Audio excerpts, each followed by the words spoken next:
Genèse, chapitre 39. On fit descendre Joseph en Égypte et Potiphar, officier de Pharaon, chef des gardes égyptiens, l'acheta des Ismaélites qu'il y avait fait descendre. L'Éternel fut avec lui et la prospérité l'accompagna. Il habitait dans la maison de son maître, l'Égyptien. Son maître vit que l'Éternel était avec lui et que l'Éternel faisait prospérer entre ses mains tout ce qu'il entreprenait. Joseph trouva grâce aux yeux de son maître qui l'employa à son service, l'établit sur sa maison et lui confia tout ce qu'il possédait. Dès que Potiphar l'eut établi sur sa maison et sur tout ce qu'il possédait, l'Éternel bénit la maison de l'Égyptien à cause de Joseph, et la bénédiction de l'Éternel fut sur tout ce qui lui appartenait, soit à la maison, soit au champ. Il abandonna aux mains de Joseph tout ce qui lui appartenait, et il n'avait avec lui d'autre soin que celui de prendre sa nourriture. Or, Joseph était beau de taille et beau de figure.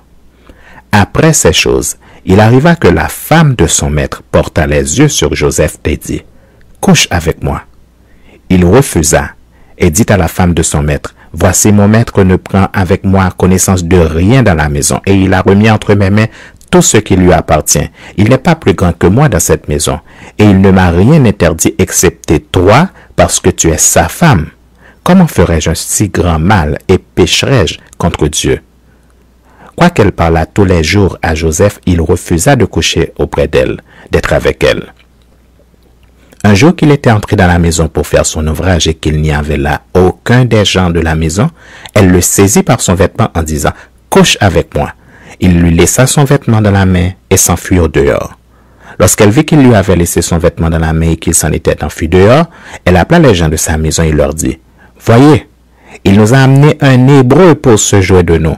Cet homme est venu vers moi pour coucher avec moi, mais j'ai crié à haute voix, et quand il a entendu que j'élevais la voix et que je criais, il a laissé son vêtement à côté de moi et il s'est enfui dehors. » Et elle posa le vêtement de Joseph à côté d'elle jusqu'à ce que son maître rentra à la maison. Alors elle lui parla ainsi, « L'esclave hébreu que tu nous as amené est venu vers moi pour se jouer de moi. Et comme j'ai élevé la voix et que j'ai crié, il a laissé son vêtement à côté de moi et s'est enfui dehors. » Après avoir entendu les paroles de sa femme qui lui disait, « Voilà ce que m'a fait ton esclave. » Le maître de Joseph fut enflammé de colère. Il prit Joseph et le mit dans la prison, dans le lieu où les prisonniers du roi étaient enfermés. Il fut là en prison. L'Éternel fut avec Joseph, et il étendit sur lui sa bonté. Il le mit en faveur aux yeux du chef de la prison, et le chef de la prison plaça sous sa surveillance tous les prisonniers qui étaient dans la prison, et rien ne s'y faisait que par lui.